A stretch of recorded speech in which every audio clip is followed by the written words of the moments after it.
Good evening friends. आज हम आपके लिए लाए हैं 10th के थर्ड चैप्टर से सेकंड वीडियो।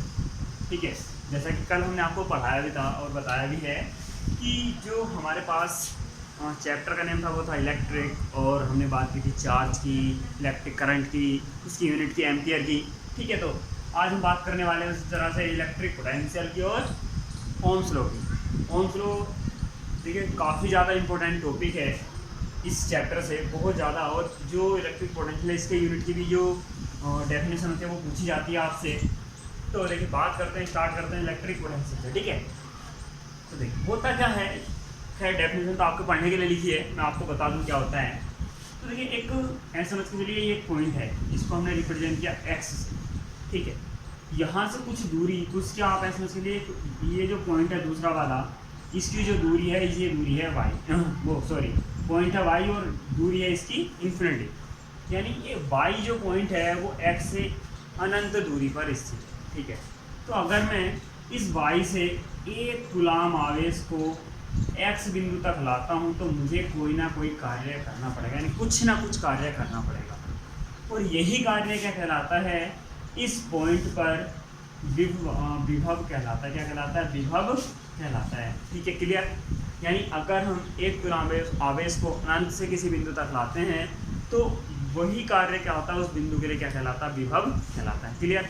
और देखिए आगे बात करते हैं पोटेंशियल डिफरेंस। ठीक है, तो देखिए होता क्या है पोटेंशियल डिफरेंस। अब देखिए डिफरेंस का मतलब अंतर और पोटेंशियल का मतलब विभव। यानी विभव का अंतर, विभव का अंतर कब निकल सकता है? जब दो, कम से कम मिनिमम क्या हो, दो विभव हो। तो इसका मतलब अगर दो पॉइंट हमारे पास हों एक्स और वाई, और इन पर V1 और V2 इस तरह से दो विभव हों, तो पोटेंशियल डिफरेंट क्या होगा? इन दोनों का अंतर होगा। यानी V1 माइनस V2 कह लीजिए आप, या V2 माइनस V1 कर लीजिए। ठीक है, अब इसको डिफाइन कैसे करेंगे कि यदि एक कूलाम आवेश को, कितना, एक कूलाम आवेश को एक पॉइंट से दूसरे पॉइंट तक लाया जाए। ठीक है, यानी एक कूलाम आवेश को यदि एक पॉइंट से दूसरे पॉइंट तक लाया जाए तो जो कार्य करना होता है, वही कार्य क्या कहलाता है? इन दोनों के बीच में पोटेंशियल डिफरेंट कहलाता है।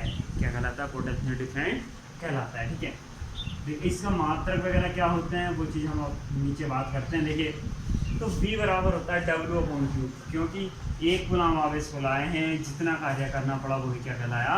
विभव कहलाया।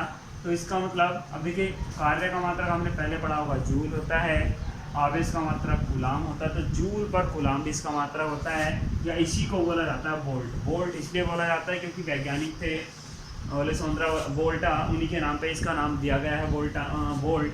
ठीक है, तो V से इसको रिप्रेजेंट किया जाता है, और विभव को भी और विभवांतर को किससे रिप्रेजेंट किया जाता है? विभव से। दोनों में अंतर बता देता हूँ। देखिए अगर आपको जैसे लिखा है कि 50 वोल्ट का विभव, ठीक है, तो आप शो कैसे करेंगे? संख्या के पीछे जो लिखा है ये वोल्ट है, और जब आप इसको लिखेंगे न्यूमेरिकल बेस में करते हुए तो आप वैल्यू जो शो करते हैं, जैसे कि हम बात करने लगे विभवांतर को, हमें लिखना है कि विभवांतर की वैल्यू दे रखी है, तो विभवांतर के लिए लिखेंगे V, और फिर बराबर में लिखेंगे कितनी दे रखी है? 50 वोल्ट। तो वोल्ट ये वाला हुआ और विभवांतर ये वाला हुआ। ठीक है, क्लियर। आगे बात करते हैं। देखिए एक वोल्ट की डेफिनेशन। तो देखिए एक वोल्ट क्या होता है कि देखिए अब मैंने उस दिन भी बताया था कि आप एक वोल्ट कैसे निकाल सकते हैं। तो V का मान हमें एक वोल्ट निकाल के लाना है, तो हमारे पास क्या क्या एक होना चाहिए? W का मान भी एक होना चाहिए। तो एक जूल कार्य होता है, मतलब जो जूल होता है उसके साथ एक लिखेंगे, Q के साथ भी एक लिखेंगे, तो Q की जगह क्या लिख लेंगे? C। तो यदि देखिए दो पॉइंट के बीच एक जो हमारे पास आवेश जो प्रवाहित हो, या जो कार्य किया जाए एक कूलाम आवेश को प्रवाहित करने के लिए, यानी एक कूलाम आवेश को प्रवाहित करने के लिए यदि इन दोनों पॉइंट के बीच एक जूल कार्य करना पड़े, तो उस टाइम जो विभवांतर उत्पन्न होगा दोनों पॉइंट के बीच, वो क्या कहलाएगा? 1 वोल्ट कहलाएगा। ठीक है, यानी एक कूलाम आवेश को एक पॉइंट से दूसरे पॉइंट तक ले जाने में यदि 1 जूल कार्य करना पड़ता है, तो जो विभवांतर उत्पन्न होगा इन दोनों पॉइंट के बीच वो क्या कहलाएगा? 1 वोल्ट कहलाएगा। क्लियर। सबसे इम्पोर्टेंट चीज़ अब बता रहा हूँ, देखिए इस चैप्टर की जो ओम्स लॉ जो होता है। ठीक है, ओम एक वैज्ञानिक थे, उन्हीं के नाम पर इसका नाम पड़ा है ओम्स लॉ। उन्होंने क्या बताया था कि मैंने कल आपको कंडक्टर के बारे में बताया था कि जब कंडक्टर में करंट फ्लो होती है तो उसका पोटेंशियल डिफरेंस से क्या रिलेशन होता है, कैसे उस पर डिपेंड करती है, उसके बारे में सबसे पहले उन्होंने ही बताया। और उन्हीं के नाम पर फिर इस नियम को क्या कहा गया, ओम्स नियम, ओम का जो लो है वो कहा गया, यानी ओम नियम कहा गया, ओम्स का नियम। तो देखिए होता क्या है, उन्होंने क्या कहा कि जब विद्युत धारा जब चालक में विद्युत धारा प्रवाहित हो रही होती है, ठीक है, जब किसी चालक में विद्युत धारा प्रवाहित हो रही होती है, वैसे मैंने कल चालक के बारे में बताया था जो अपने अंदर से स्मूथली जो करंट फ्लो होती है, उनको जब करंट होती है उसको फ्लो होने दे, यानी जो इलेक्ट्रिक चार्ज होता है उसको स्मूथली फ्लो होने दे अपने अंदर से, ठीक है। तो किसी चालक के अंदर देखिए ये जो चालक है, अब इस चालक में धारा प्रवाहित हो रही है, ठीक है। तो ये आई इस पर डिपेंड कैसे करेगी कि जो इस कंडक्टर के टर्मिनल हुए दो, ये वाला और ये वाला, इसके बीच जो विभवांतर है V, तो ये क्या होता है, विभवांतर इस धारा के क्या होता है, डायरेक्टली अनुपाती होता है। तो इस तरह से उन्होंने क्या निकाला, इनके बीच में संबंध दिया, और हम इसी को क्या बोलते हैं, ओम्स लॉ बोलते हैं, ठीक है। तो V प्रोपोर्शनल टू I।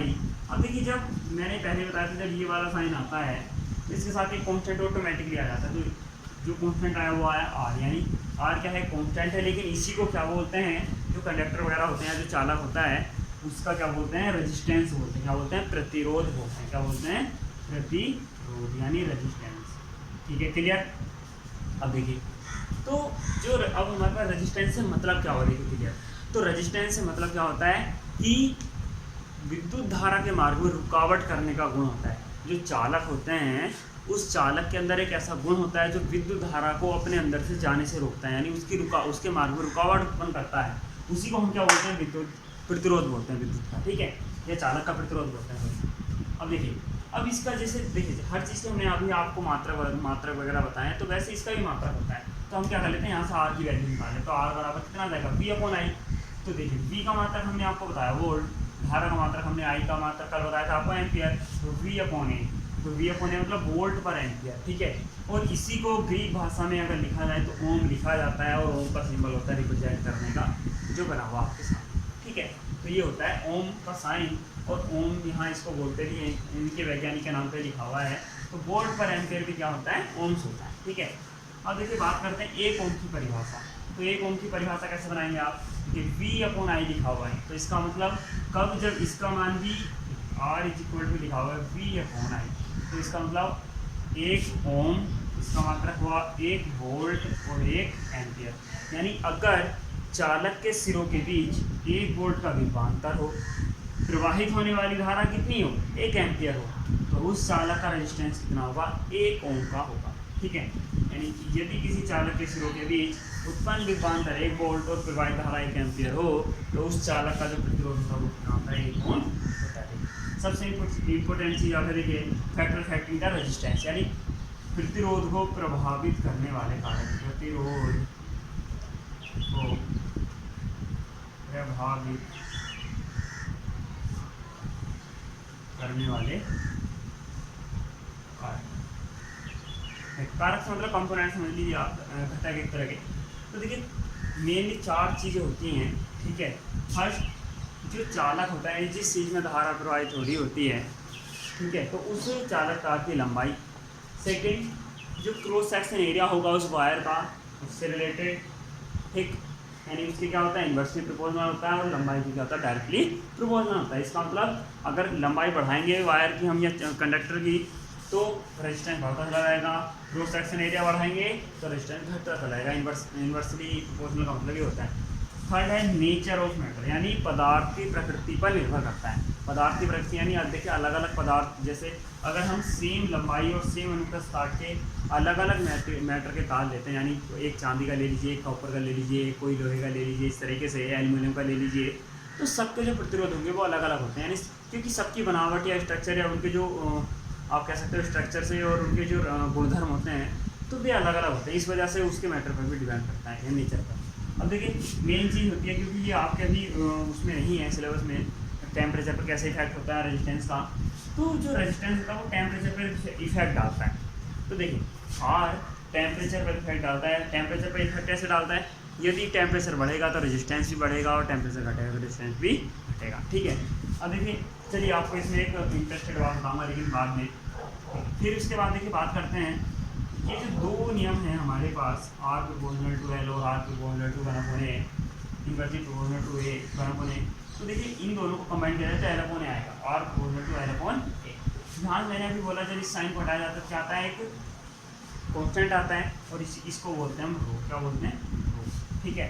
और इसको हम आनुपातिकता नियतांक तो बोलते हैं, इसको दूसरे नाम से जाना जाता है, जो पदार्थ होता है उसकी प्रतिरोधकता बोला जाता है, क्या बोला जाता है, प्रतिरोधकता, ठीक है।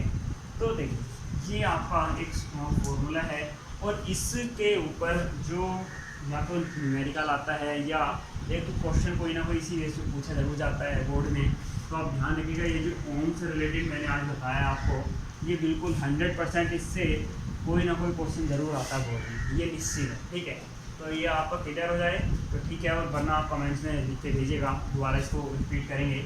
तो देखिए अब आपको मैं अभी बात कर रहा था कि आपको एक इंटरेस्टिंग चीज़ बताते हैं। देखिए स्विच ऑन करते साथ आपका बल्ब जल जाता है, फैन ऑन हो जाता है, लेकिन करंट फ्लो होने का मतलब क्या होता है कि देखिए स्विच यहाँ है और बल्ब अगर काफ़ी दूरी पर हो तो उसमें टाइम तो नहीं लगता बल्ब जलने में, लेकिन जब करंट फ्लो होती है तो उसका मतलब कहता है यहाँ से इलेक्ट्रॉन जब तक यहाँ इस तरह से सर्किट पूरा ना करे तो करंट फ्लो नहीं हो सकता, ठीक है। लेकिन इसके बाद भी ऐसा ना होने के बाद भी क्या होता है, बल्ब हैंड टू हैंड जल जाता है, ठीक है। तो ये इंटरेस्टेड चीज़ है और इसके बारे में आप थोड़ा ढूंढेगा, उसके बाद नेक्स्ट वीडियो में हम इसका आंसर बताएंगे और इसके बारे में थोड़ी डिटेल देंगे, क्योंकि ये खैर आपके स्टैंडर्ड में नहीं है लेकिन है एक इंटरेस्टेड चीज़, इसलिए आप फिलहाल तो आपके लिए आज इतना ही।